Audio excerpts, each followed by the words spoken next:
حي على الفلاح.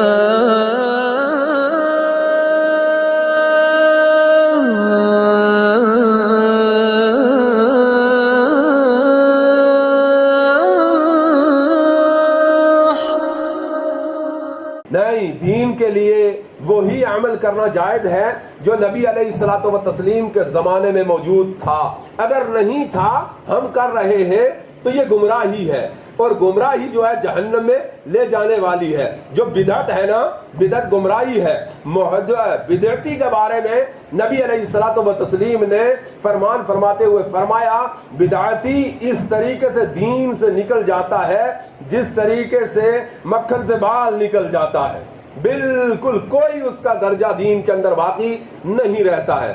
سب سے زیادہ جس چیز پر نبی علیہ الصلوۃ والتسلیم کو خوف تھا وہ چیز بدعت تھی، کہ کوئی بدعت نہ کرے، بدعتی معاملہ نہ ہو جائے، اور کوئی بدعت کے اعتبار سے نہ کیا جائے۔ اور ایک بات اور بتلاؤں میں آپ کو کہ ہر جو گناہ انسان کرتا ہے، آپ جتنے بھی ہم گناہ کریں، اس گناہ کو ہم گناہ سمجھ کر کرتے ہیں، اور یقین کے اعتبار سے انسان کے لیے توبہ کا دروازہ موجود ہے اور ہم توبہ کر سکتے ہیں۔ یعنی بے نمازی گناہ کرتا ہے، نماز نہیں پڑھتا ہے، سمجھتا ہے کہ گناہ ہے۔ چغلی کرنے والا سمجھتا ہے کہ چغلی گناہ ہے، جھوٹ بولنے والا سمجھتا ہے کہ جھوٹ گناہ ہے، غیبت کرنے والا سمجھتا ہے کہ غیبت گناہ ہے، یا کوئی اور عمل میں کوتاہی کرنے والا آدمی سمجھتا ہے کہ جناب یہ میری غلطی ہے، اور اس کو غلطی کا احساس ہے اور اس کی اصلاح ہونا ممکن ہے کہ اصلاح ہو جائے۔ لیکن بدعت ایک ایسی بیماری ہے، بدعت ایک ایسی چیز ہے، بدعت ایک ایسا گناہ ہے کہ جس کو انسان ثواب کی نیت سے کرتا ہے، اور کبھی بھی انسان کی توبہ کی طرف خیال نہیں ہوتا ہے۔ اسی لیے زیادہ امکان یہ ہے کہ انسان بدعت کے ساتھ مر جائے گا۔ زیادہ امکان کیا ہے کہ انسان بدعت کے ساتھ مر جائے گا، کیونکہ بدعت کو انسان عیب سمجھ کے نہیں کرتا ہے، بدعت کو ثواب سمجھ کر کرتا ہے۔ بے شمار اعمال انسان کرتے تھک جاتا ہے اور اک جاتا ہے، پورے اپنا جسم اس کے اندر جھونک دیتا ہے، کوشش کرتا ہے، لیکن اللہ نے اپنی کتاب عظیم کے اندر فرمایا ایسے بے شمار اعمال کرنے والے ہوں گے جو اعمال کر کے تھکے ہوئے ہوں گے، مگر ان کے اعمال کا فائدہ کچھ نہیں ہوگا۔ کیوں کچھ نہیں ہوگا؟ اس لیے ان کے اعمال کا فائدہ کچھ نہیں ہوگا کہ ان کے اعمال کے اندر بدعت کی آمیزش ہے، بدعت ہے، کیونکہ وہ نبی علیہ السلام نے نہیں کیا ہے۔ اسی طریقے کے بے شمار عمل ہم زندگی میں کرتے جاتے ہیں، وہ بدعات پر مبنی ہوتے ہیں، ثواب کی نیت سے کرتے ہیں، بدعات پر مبنی ہوتے ہیں۔ اور اس کا وجود کہاں سے پیدا کرتے ہیں؟ وجود دلیل سے پیدا کرتے ہیں۔ میرے بھائیوں، دلیل دینا مشکل نہیں، کوئی بھی دنیا کا مذہب ایسا نہیں ہے، کوئی بھی دنیا کا مذہب ایسا نہیں ہے، اور کوئی بھی ہمارے جتنے بھی طبقات ہیں ان میں کوئی بھی طبقہ ایسا نہیں ہے کہ جس کے پاس دلیل نہ ہو۔ دلیل ہوتی ہے ہر شخص کے پاس۔ دلیل کس درجے کی ہے؟ یہ فقر اول ہے، یہ فقر اول ہے۔ پہلی دلیل یعنی دلیل کس درجے کی ہے؟ یہ فقر اول ہے، اور یہ فقر اول آج ہمارے منبر و محراب سے نہیں کی جا رہی ہے، یہ فقر اول آج ہمارے منبر و محراب سے نہیں کی جا رہی ہے کہ دلیل کی فقر کیا ہے۔ ایک بڑا آدمی جس کے ساتھ بہت بڑا دنیا میں ایک بڑا طبقہ ہے، جس کو امام اعظم آپ کہتے ہیں، نعمان بن ثابت، حضرت امام اعظم رحمہ اللہ، ابو حنیفہ رحمت اللہ علیہ، انہوں نے سب سے زیادہ جس چیز پر فکر کے جو اظہار کیا ہے، اس فکر میں ایک بڑی فکر ان کی یہ تھی کہ حدیث صحیح ہو، حدیث کیا ہو؟ صحیح حدیث ہو۔ اسی لیے انہوں نے بنیادی اپنی مذہب کے بنیاد کے متعلق جو کہا، اذا صح الحدیث فہو مذہبی، یعنی انہوں نے جو جملہ کہا ہے جو میزان الشعرانی کے اندر ہے، دوسری احادیث، دوسری جو فقہ کتابوں کے اندر ہے، ہدایہ کے مقدمے کے اندر ہے، اور اسی طریقے سے ابتداء کتب کے اندر ہے۔ اکثر کتب کی جو ہے ابتداء میں ان کے اقوال کو نقل کرنے سے پہلے ان کی فکر کو جو ہے مقدمے کے اندر مصنفین نے جو ہے اکثر نقل کیا ہے۔ اس میں بڑی فکر تھی ان کی۔ ایک بڑی فکر کیا تھی؟ بڑی فکر یہ تھی کہ ان کو یہ فکر تھا اور یہ فکر لاحق تھا اس دور کے اندر کہ دین کو خلط ملط کرنے کی، دین کو بدلنے کی، دین کے اندر جو ہے اور چیزیں ایجاد کرنے کی، دین کے اندر بدعت کو داخل کرنے کی نامساعی جو ہے اور ایک ایسی کوشش جو ہے بدعتیوں کی طرف سے، اسلام کے اعداء کی طرف سے کی جا رہی ہے۔ اسی لیے انہوں نے یہ کہا اذا اصح الحدیث فهو مذہبی۔ صرف یہی نہیں کہا اذا الحدیث فهو مذہبی، حدیث تو کوئی بھی گاڑ سکتا ہے، کیا حدیث صحیح ہے کہ حدیث غلط ہے؟ یہ دیکھنے کی چیز ہے کہ حدیث صحیح ہے کہ حدیث غلط ہے، یہ پرکھنے کی چیز ہے۔ اور آپ دیکھیں گے کہ جتنی بھی ائمہ گزرے ہیں، اللہ تعالیٰ کی کروڑوں رحمتیں ہوں ائمہ پر، انہوں نے اپنی زندگیوں کو اس کے اوپر نچھاور کر دیا اور ہزاروں صفحات پر مبنی کتب لکھی ہیں۔ ایک ایک حدیث کی چھان بین کرنے کے لیے دور دراز کے سفر کیے، ایک ایک حدیث کی چھان بین کرنا ہے۔ پتا چلا کہ ایک حدیث فلاں آدمی کے پاس، ہمارا آپ والا فکر نہیں تھا، ہمارے آپ والا جو ہے یہ جو ایک انداز اپنا لیا گیا ہے، ٹھیک ہے جی، یہ بھی ٹھیک کہتے ہوں گے اور یہ بھی ٹھیک کہتے ہوں گے، اس کا بھی کہنا ٹھیک ہے، اس کا بھی کہنا ٹھیک ہے، یہ پڑھتا ہے تو اس کا پڑھنا بھی ٹھیک ہے، یہ پڑھتا ہے تو اس کا پڑھنا بھی ٹھیک ہے، ہمیں ان سے کیا لینا ہے، ہمیں اپنے اعتبار سے جو ہے جینا ہے۔ یعنی یہ فکر صحابہ اکرام رضوان اللہ اجمعین کی قطعی فکر نہیں تھی، قطعی فکر نہیں تھی۔ یہ فکر تھی کہ بھائی کیا مسئلہ جو بیان کیا گیا ہے یہ مسئلہ صحیح بیان کیا ہے کہ غلط بیان کیا ہے۔ اس میں ایک بات آپ کو بتلاؤں گا، یہ حضرت عمر بن خطاب رضی اللہ تعالیٰ عنہ امیر المومنین تھے، ایک جلیل القدر صحابی کے ساتھ پیش آئی ہے، جلیل القدر صحابی حضرت ابو موسیٰ اشعری رضی اللہ تعالیٰ عنہ جلیل القدر صحابی تھے۔ ایک روایت بیان کر دیتے ہیں، روایت وہ تھی کہ جو کس نے نہیں سنی تھی، کس نے نہیں سنی تھی؟ عمر بن خطاب رضی اللہ تعالیٰ عنہ نے سنی تھی۔ اللہ اکبر، اللہ سنی، انہوں نے بیان کی، کہا حضرت امیر المومنین یہ حدیث نبی علیہ السلام سے میں نے ایسے سنی۔ انہوں نے کہا دیکھو اس کے اوپر تمہیں دلیل دینی ہوگی، کسی دوسرے کو گواہ قائم کرنا ہوگا، کسی دوسرے کا جو ہے دلیل دینی ہوگی، باقی صحابہ کو اس کا علم ہونا چاہیے۔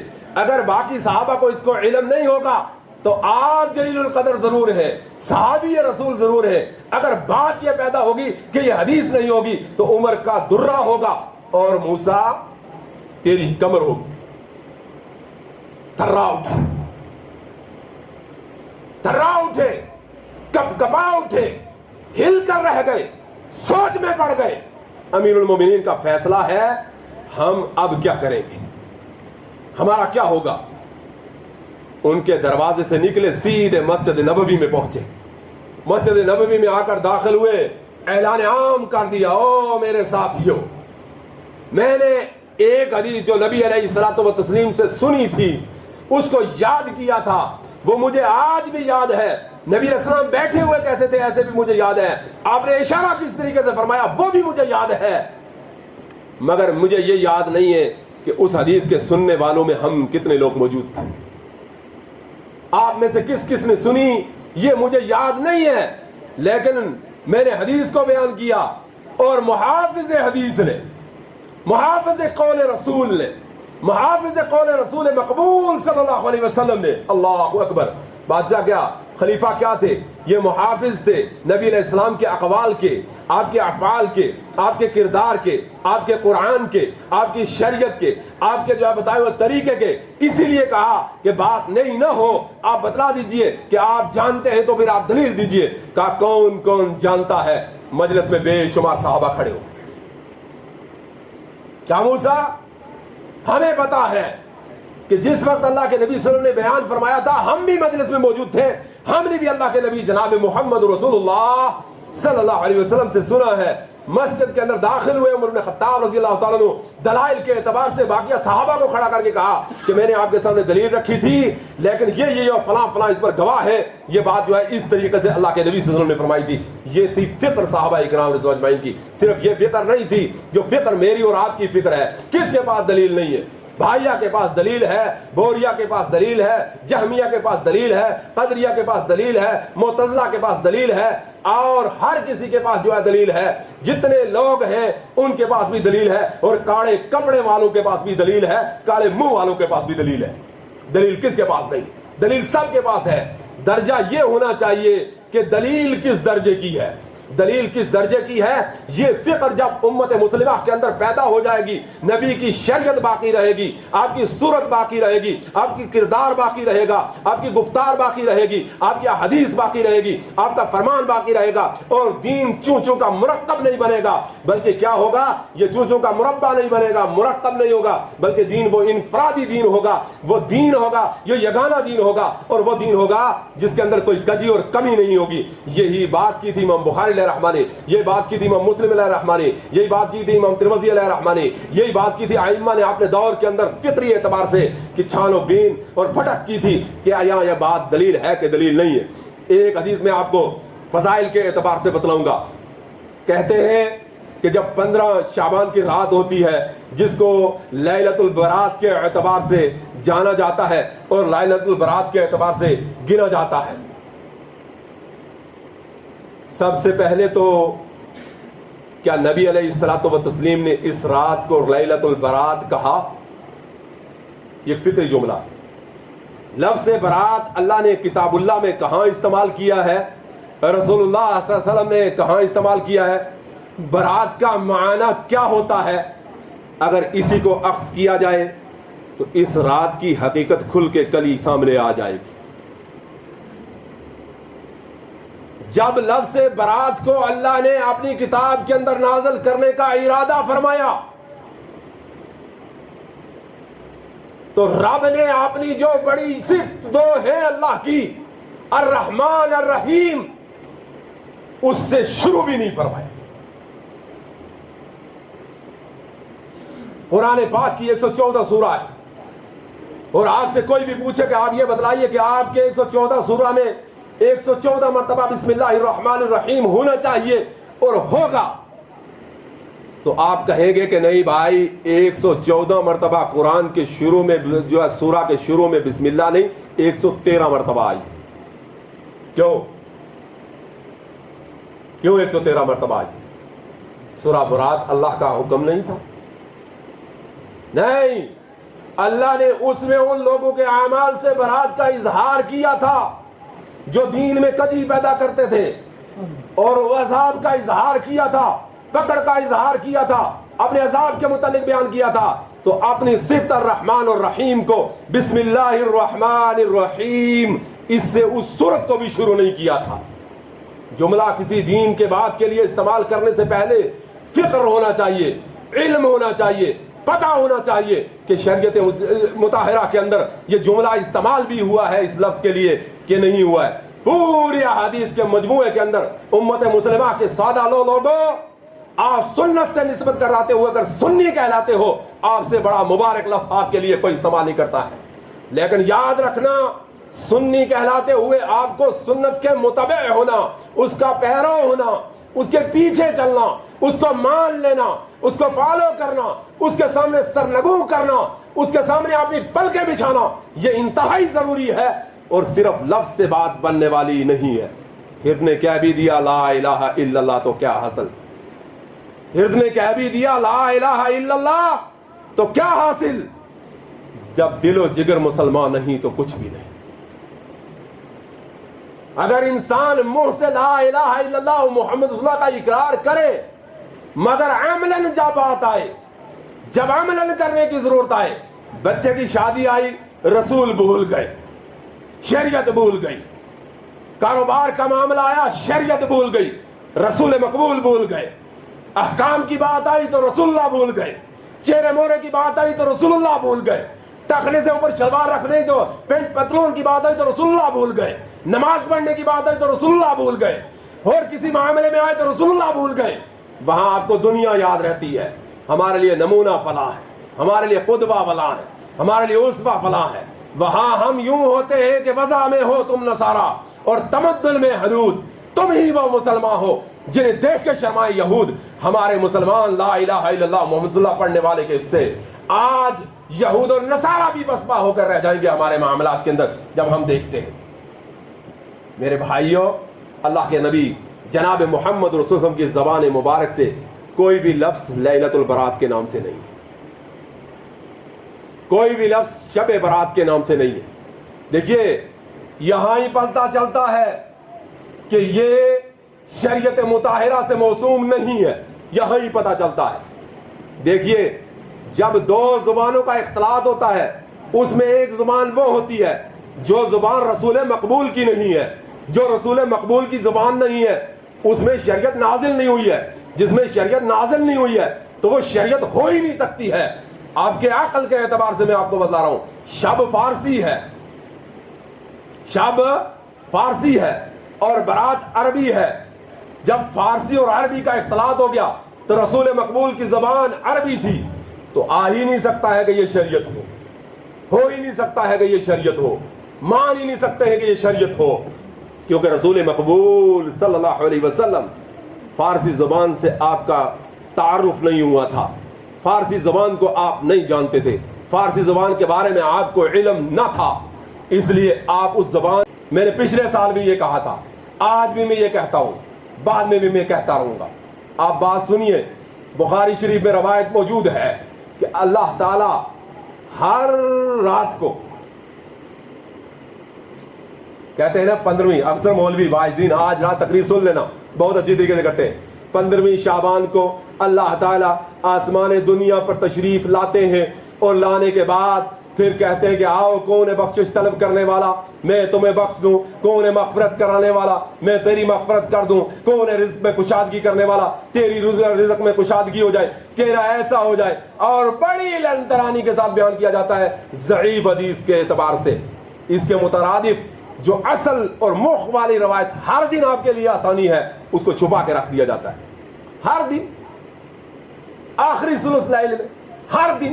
آپ دیکھیے ایک سال بعد 15ویں شعبان آئے گی, شعبان کی 15ویں تاریخ ایک سال بعد آئے گی, آج آئے گی پھر ایک سال بعد آئے گی, یعنی 360 دن بعد آئے گی, ایک سال بعد. لیکن اللہ تمہارے لیے رحمت ہر دن لے کر نازل ہوتے ہیں. اللہ اکبر, اللہ اکبر. اللہ کے نبی جناب محمد رسول اللہ صلی اللہ علیہ وسلم نے فرمایا کہ اللہ تعالی ہر دن آخری ثلث لیل میں آسمان دنیا پر تشریف لاتے ہیں اور آ کر جو ہے پکارتے ہیں, کون ہے مغفرت طلب کرنے والا کہ میں اس کی مغفرت فرماؤں, کون ہے بخشش طلب کرنے والا میں اس کو بخش دوں, کون ہے رزق کا طالب کہ میں اس کو رزق عطا کروں, کون ہے جو ہے بیماریوں سے شفا چاہنے والا کہ میں اس کو شفا عطا فرما دوں, کون ہے فریاد رس کہ اس کی فریاد کو سنا جائے. یہ ہر دن اللہ لاتے ہیں تشریف. لیکن ہم نے نہ دانستہ طور پر یا دانستہ طور پر ایک بدعت کے ایجاد کرنے کے طور پر ہم نے اس کو صرف ایک رات کے ساتھ خاص کر دیا, صرف ایک رات کے ساتھ. کیوں ایک رات کے ساتھ؟ جب اللہ نے ہر دن کا کہا, اللہ کی رحمت واسعہ ہے, اس کی جو ہے دلیل واسعہ ہے, اس کا نظام واسعہ ہے. آج مجھے فکر پیدا ہو کہ میری مغفرت ہو جائے, میں دعا کروں, میں ایک سال کا انتظار کروں گا, اس کے درمیان میں میری موت ہو گئی, میری مغفرت ہوئی کہ میری مغفرت نہ ہوئی. 15ویں شعبان کے متعلق, 15ویں شعبان کی لیل کے متعلق جتنی بھی روایات فضائل کے اعتبار سے اکٹھی کی جاتی ہیں, زیادہ سے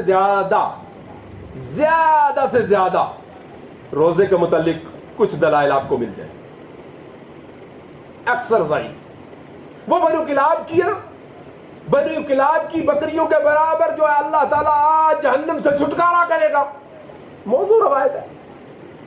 تو موضوع سمجھتے ہو؟ نہیں موضوع نہیں, میں بتاؤں موضوع کی. موضوع کہتے ہیں سیدھا سا جھوٹ ہے. کیا ہے؟ جھوٹ, گڑی ہوئی, گڑ کر میں آدمی کر دی, اس کی موجود نہیں ہے, نبی علیہ السلام کی شریعت میں موجود نہیں ہے, اس کی جو ہے اللہ کے نبی صلی اللہ علیہ وسلم نے نہیں کہا ہے, اسی کو موضوع کہتے ہیں. موضوع کہتے ہیں, موضوع کا مطلب ہوتا ہے گھڑنا, جھوٹ بولنا, وضع کر لینا, اپنی طرف سے بنا لینا. نبی نے نہیں کہا ہے, اور اسی کو نبی علیہ السلام کو اتنا فکر تھا اپنے اوپر بات گھڑنے کا, دین کو نیا بنانے کا, دین کے اندر ایجادات کرنے کا, دین کے اندر نئی باتیں پیدا کرنے کا. جتنا نبی علیہ السلام کو فکر تھا اتنا ہمیں فکر نہیں تھا. سب سے بڑی بات ہوتی ہے کسی چیز سے رکنے کے لیے آدمی کو فکر, اور فکر میں ہوتی ہے سب سے بڑی, مسلمان کو کسی چیز کی فکر ہے, ہمیں کسی دنیا کی چیز کا ڈر نہیں ہونا چاہیے, ایک چیز کا ڈر ہونا چاہیے. ہم صرف ایک چیز کا ڈر ہمارے دل میں ہر وقت ہونا چاہیے, رب کا, اور رب کے ڈر سے ہمیں کیا ہونا چاہیے, آخرت کا ڈر ہونا چاہیے. آخرت میں کیا ہوتا ہے, قبر آخرت میں ہے, حشر میزان آخرت میں ہے, جنت جہنم کا فیصلہ آخرت میں ہے, پل صراط آخرت میں ہے, حساب آخرت میں ہے. یعنی جب آپ لفظ آخرت استعمال کرتے ہیں تو یہ اتنا وسیع العریض لفظ ہے کہ اس کے اندر برزخی دنیا سے لے کر, برزخی یعنی دیکھیے, ایک تھا عالم ارواح جس کے اندر ہمیں پیدا کیا گیا, آدم کی پشت کے اوپر جو ہاتھ رکھا گیا, تمام روحیں نکل آئیں, تمام روحوں سے اللہ نے پوچھا الست بربکم, کیا میں تمہارا پروردگار نہیں ہوں؟ سب نے کہا, جتنے آج انکار کرنے والے ہیں انہوں نے بھی کہا, جتنے انکار کرنے والے, جتنے مذاہب ہیں سب نے کہا بلا کیوں نہیں, تو ہمارا رب ہے. سب نے اقرار کیا. یہ حدیث موجود ہے, صحیح حدیث موجود ہے اللہ کے نبی جناب محمد رسول اللہ علیہ وسلم کی, کہ اسے پیدا کیا, اس کو کہتے ہیں عالم ارواح. اس کے بعد آ گیا ہمارا یہ عالم جس کو ہم عالم دنیا کہتے ہیں. اس عالم دنیا میں ہم موجود ہیں, اور دنیا ہے کس لیے, دنیا ہے کس لیے, الدنیا مزرعۃ الآخرہ ہے. دنیا کس لیے, دنیا کا معنی ہے دنا یدنو سے ہے. دنا یدنو بہت قلیل ہے, بہت قلیل. دنیا بہت کم ہے. یہ 100 سال جیو تو بھی کم ہے, 1100 سال جیو تو بھی کم ہے, 1400 سال جیو تو بھی کم ہے. 950 سال جو ہے صرف ایک نبی نے تبلیغ کی ہے, لیکن وفات ان کی بھی ہوئی ہے. کتنی, 950 سال ایک نبی نے تبلیغ کی ہے, اس کے تبلیغ کا دور ہے 950 سال, لیکن پھر بھی وفات ہوئی ہے. یعنی دنیا جتنی بھی لمبی ہے کم ہے. آئے آئے اپنے بچوں میں فکر پیدا کرو. کافی عرصے کی بات ہے, ایک بار پہلے بھی میں نے بتلایا تھا, کبھی کبھی کوئی بات دل کو چھو جاتی ہے. اس پر بحث نہیں کروں گا کیونکہ یہاں علماء اہل حدیث ہوں گے. علماء اہل حدیث بال کی کھال اتارتے ہیں. یہاں بات کرنے کے لیے بھی, زبان کھولنے کے لیے جگر چاہیے, اور جو ہماری نقیر ہوتی ہے وہ آپ لوگوں سے الگ ہوتی ہے. آج آپ نے یہ کہہ دیا, یہ نہیں ہونا چاہیے, اگلے جمعے میں اعلان کر دیجئے یہ ہمارے ہاں مادہ ہے تب دین صحیح ہے. یہ مادہ نہ ہو تو پھر جو وہ چوچو کا مرکب جو آپ لے کے گھوم رہے ہیں وہ گھومیں گے. ہاں یہاں نقیر بہت ہے. سب سے زیادہ اہم بات یہ ہے اور فکری بات یہ ہے کہ انسان کو دین کے جو باتیں کہہ رہا ہے اس کے بارے میں کوئی پوچھنے اور گھچنے والا ہو. بیان کی دلیل کیا ہے, لائے دلیل کیا ہے. وہ میں کہہ رہا تھا کوئی بات دل کو چھو جاتی ہے. ہم اپنے بچوں کی اصلاح نہیں کر پاتے ہیں, اور جو لوگ اپنے بچوں کی اصلاح کرتے ہیں تو کبھی کبھی بات ان کی نکل جاتی ہے. 2 بچے میں, ہر آدمی اپنی عبرت کے اعتبار سے, کالج روڈ پہ میں جا رہا تھا, یہاں سے نیچے پوڑیوں سے اتر کے جو ہی گیا تو 2 بچے, ان دونوں یہ 2-4 سال کی کالج کے بچے ہوں گے. انہوں میں سے دونوں نے ایک جملہ, ایک نے پوچھا آپ کو پتا ہے کہ بچہ پیدا ہوتا ہے تو کان میں آذان و تکبیر کیوں کہی جاتی ہے؟ ایک کان میں, دائیں کان میں آذان اور بائیں کان میں تکبیر کہی جاتی ہے. اب علماء اہل حدیث کہیں گے یہ روایت جس درجے کی ہے اسی لیے میں نے یہ بات کہی تھی. اب دوسرے نے کہا جی مجھے علم تو نہیں ہے. اس نے کہا میرے استاد نے مجھے بتلایا ہے جب بچے کے کان میں آذان دی جاتی ہے دائیں میں اور بائیں میں تکبیر, اور آذان اور تکبیر کے درمیان نماز کے لیے وقت بہت محدود ہوتا ہے, اس کو فکر یہ دی جاتی ہے کہ تیری دنیا آذان و تکبیر کے درمیان والی. رب شاہد ہے بچوں کی اصلاح کرنا انتہائی ضروری ہوتی ہے. ابھی یہ بھی فکر کے اعتبار سے کہہ رہا ہوں, ایک دن پہلے یا دو دن پچھلے اتوار کی بات ہے, میں معمولی ساتھ یہاں تھوڑا ڈگمگا گیا, تار تھی سامنے, وہ میرے ناک پر لگ گئی, خون بہنے لگا. اب خون بہنے لگا تو وہاں بے شمار لوگ جمع ہوئے, وہ سب ڈرے ڈرے. کسی کے چھوٹی سی اتنی سی ننھی سی بچی, اس نے پٹھو پیچھے لگایا ہوا, ہاتھ میں اپنی دستی لی ہوئی ہے, ہینڈکرچیف دستی اپنی, اتنی اچھی اعتبار سے اس نے وہ دستی میری طرف بڑھائی. میں نے کہا مبارک ہو ماں باپ کو کہ جن نے اپنے بچوں کی یہ اصلاح کی. کہا انکل آپ کو خون بہ رہا ہے, آپ اپنے ناک پہ رکھ لیجیے. یہ فکر بچے میں, یہ نظام بچے میں پیدا کرنے کا جو ہمارا کام تھا, امت مسلمہ اس قوم کو بھول گئی ہے. اور ہم بالکل, ہمارا کوئی لمبا چوڑا زمانہ نہیں ہے میرے بھائی, یہ محدود سی دنیا ہے. اور اس دنیا میں ہم آئے الدنیا المزرعۃ الاخرہ, الدنیا مزرعۃ الاخرہ, دنیا آخرت کی کھیتی. یہ دنیا آخرت کی کھیتی ہے. اس کا غرض کیا ہے؟ اللہ کے نبی جناب محمد رسول اللہ صلی اللہ علیہ وسلم نے فرمایا کہ یہ جنت ہے نا, اس جنت میں آپ دنیا میں بیٹھ کر پودے لگا سکتے ہو. ہے کہاں ہیں آپ کی جگہ دنیا میں, کہاں آپ کو پودے کرنا, کھیتی آپ کہاں کرنا چاہ رہے ہیں؟ جنت میں کھیتی کرنا چاہ رہے ہیں. نبی اسلام کی صحیح حدیث, کھیتی کرنا چاہ رہے ہیں. کہا اس کے غرض کیا ہے اللہ کے نبی وسلم؟ اللہ کے نبی وسلم نے تکبیر و تحلیل کو جو ہے ذکر کو بیان کیا. کہا سبحان اللہ, الحمدللہ, اللہ اکبر. یہ جنت میں آپ پودے لگا رہے ہیں. کیا لگا رہے ہیں؟ جنت میں درخت لگا رہے ہیں, جنت میں آپ پودے لگا رہے ہیں. یہ فکر تھی. یہ دنیا جو ہے نا, یہ ہمیں اور آپ کو صرف اس لیے نہیں, اللہ کی قسم نہیں ملی. وما خلقت الجن والانس, فکر جو قرآن نے دی آپ کو, جو رب نے فکر دی آپ کو, اس فکر کو آپ سمجھیں گے. وہ فکر تھی وما خلقت الجن والانس الا لیعبدون.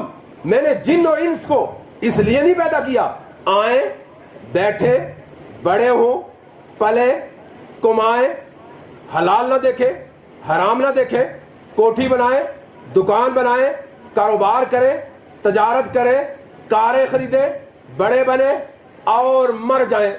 یہ مقصد نہیں ہے ہمارا, یہ مقصد نہیں. ہمارا مقصد رب کی عبادت ہے اور رب کی ذمہ داری ہے کہ ہمیں کھلائے اور پلائے. رب کی ہمیں حرکت کرنا ہے, روزی کا انتظام کرنا رب کے پاس ہے. جب یہ فکر ہوگی, آپ یہ بتلائیے